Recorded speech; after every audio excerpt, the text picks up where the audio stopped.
Hello everyone, I'm Paul McGuire Grimes. Zendaya recently won an Emmy for her role on HBO's Euphoria. When she and creator Sam Levinson couldn't film season 2 due to the pandemic, they decided to pivot in a new direction, making Malcolm and Marie instead. It's streaming on Netflix February 5th, and I want to talk about it. This is Paul's trip to the movies.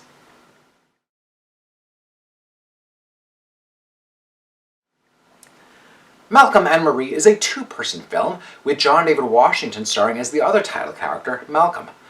They arrive home after the big premiere of Malcolm's new film, but tensions are high after he didn't thank Marie during the premiere. Despite the fact that she doesn't want to talk about it, he can't go to bed angry. This snowballs into a highly escalated couples fight about their relationship and the roles they play in each other's careers. Now, if you've seen Euphoria, you may be familiar with how Sam Levinson likes to push boundaries, giving his projects this in-your-face quality. Malcolm and Marie certainly has those elements, as you're watching a couple go at it for like an hour and 45 minutes.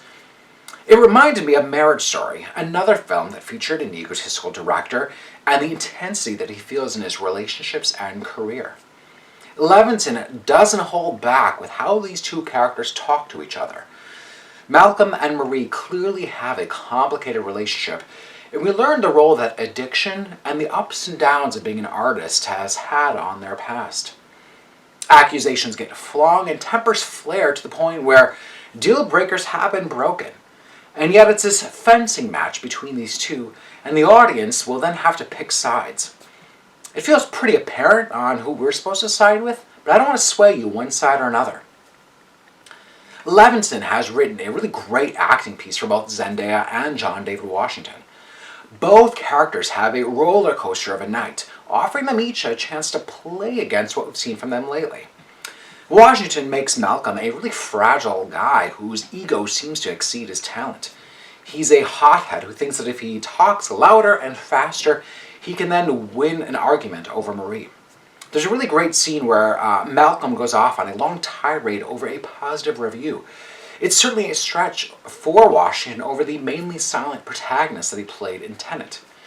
Now, while it may be easy to latch onto Washington's performance, Zendaya shows the same strength, making opposite choices as Marie.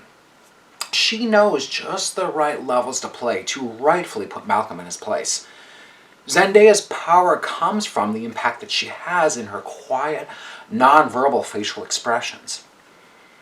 Now, you have to be in the right mindset for Malcolm and Marie, as it will certainly polarize audiences, who are then tasked to really sit and watch this domestic argument. Is Levinson making a reflective movie about himself? Is he pretentious and obnoxious like Malcolm?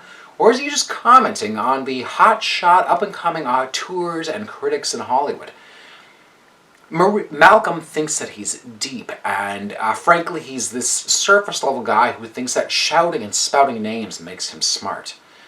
The film is shot with gorgeous black-and-white photography from Marcel Rev.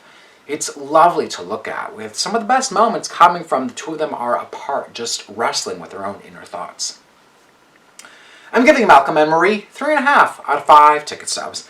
If you like my review today, click subscribe on my YouTube channel. I got to talk to John David Washington, so you'll definitely want to check out that interview.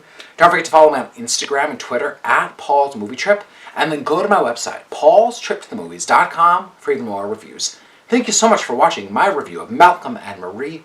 This is Paul's Trip to the Movies.